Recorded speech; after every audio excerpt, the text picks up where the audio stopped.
దయ అంటే ప్రేమ. ప్రేమ ఉండి తీరాలి అని నేను అన్నాను అనుకోండి, అట్లా దయని పుట్టమంటే పుట్టదు. నిర్బంధంగా ప్రేమించడం ఎవరికీ సాధ్యం కాదు. ప్రేమ అన్నది మనసులో పుట్టాలి తప్ప మీరు వీరిని ప్రేమించి తీరండి అంటే పక్కవారిని ఎలా ప్రేమిస్తారు? ప్రేమించడానికి ఒక కారణం ఉండాలి. శాస్త్రం దాని గురించి మాట్లాడింది. ఎందుకు అన్ని ప్రాణులను ప్రేమించగలగాలి అంటే, ఆత్మవత్ సర్వభూతేషు ప్రహ్లాదోపాఖ్యానంలో, ఆ భాగవతంలో ప్రహ్లాదుడి యొక్క గుణములను చెప్తూ అంటారు, తన యందు సర్వభూతముల యందు ఒక భంగి సమహితత్వంబున పరగువాడు. నాలో ఏ జీవుడున్నాడో అదే జీవుడు అందరిలోనూ ఉన్నాడు. ఆకలి వేస్తే నాకెంత బాధ కలుగుతుందో అవతల వారికి కూడా అంతే బాధ కలుగుతుంది. కాబట్టి ఇందులో ఉన్న ప్రాణానికి అందులో ఉన్న ప్రాణానికి, ఇందులో ఉన్న జీవుడికి అందులో ఉన్న జీవుడికి భేదం లేదు. కాబట్టి అవతల ఉన్నటువంటి జీవుడి బాధ చూసి తాను తట్టుకోలేని స్థితిని పొందాడనుకోండి, అది ప్రేమ, అది దయ. ఆ దయ అన్ని గుణముల కన్నా చాలా చాలా గొప్ప గుణం.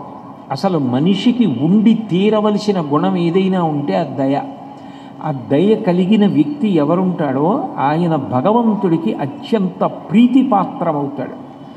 పూజ ఎంత చేశాడు, ఎంత గొప్పగా చదువుకున్నాడు అన్నదానికన్నా భగవంతుడు ప్రధానంగా చూసేది ఏది అంటే, నేను వీడిని మనుష్యుడిగా పుట్టించాను, వీడికొక్కడికే తెలుసు అన్ని భూతముల యందు ఉన్నటువంటి జీవుడు ఒక్కలాగే బాధపడతాడని, అందరి సంతోషం ఒక్కలాగే ఉంటుందని.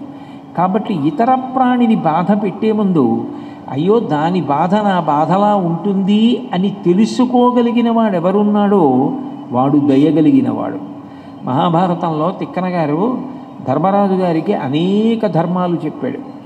చెప్పి చిట్ట చివర అన్నాడు, ఇన్ని ధర్మాలు నువ్వు గుర్తు పెట్టుకున్నా పెట్టుకోలేకపోయినా ఒక్క విషయం చెప్తాను ధర్మరాజా, ఇది బాగా జ్ఞాపకం పెట్టుకో.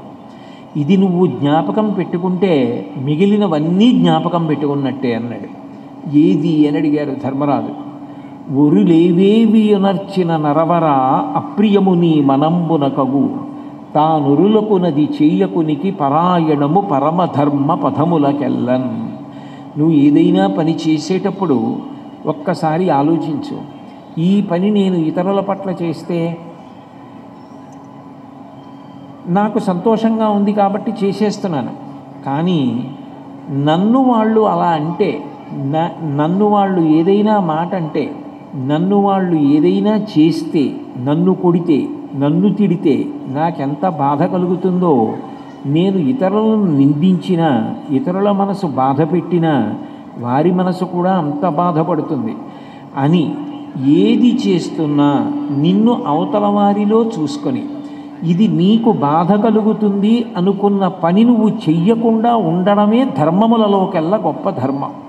ఇంకా అంతకన్నా దయ చూపించడానికి, ప్రేమతో ఉండడానికి మార్గం ఉండదు. ఇది ఇతరులు నా పట్ల చేస్తే నాకు బాధ, కాబట్టి నేను కూడా ఇతరులకు ఇటువంటిది చెయ్యను అని నిగ్రహించుకోగలగడం గొప్ప. అందుకే తప్పులు ఎంచడం చాలా తేలిక. తప్పులెన్నువారు తండోపతండంబు నిర్విజనులకెల్లా ఉండు తప్పు, తప్పులెన్నువారు తమ తప్పులెరుగరు విశ్వదాభిరామ వినురవేమ అంటాడు వేమన. ఇతరుల తప్పులు పట్టమంటే ఎన్ని తప్పులైనా పడతారు, కానీ ఇతరుల తప్పు పట్టే ముందు తమ ఎందు ఎన్ని తప్పులున్నాయో పరిశీలనం చేసుకోవడం అలవాటైతే, ఓ మనం తొందరపడి తప్పు పట్టకూడదు. తప్పు పట్టడానికి ముందులో అవతల వారి వ్యక్తిత్వం ఏమిటో, వారి యొక్క జీవన విధానం ఏమిటో, వారు ఎంత ఉపకారం చేసిన వారో తెలుసుకుని మనం ప్రవర్తించాలి తప్ప అదే పనిగా తప్పు పట్టడం గొప్ప కాదు. అవతల వారిని మన్నించడం, గౌరవించడం, ప్రేమించడం గొప్ప. నిజంగా ప్రేమించినది హృదయమైతే నీకు తప్పు కనపడితే, అయ్యా ఇది ఎందుకు చేశారండి అని నువ్వు అడగగలగడం గొప్ప, బాధించడం గొప్ప కాదు. అది మనిషి సంతరించుకోవాలి జీవితంలో. అది రానప్పుడు ఎంత గొప్పవాడైనా ఆ దయాగుణం అలవడకపోతే దేవతలు సంతోషించరు.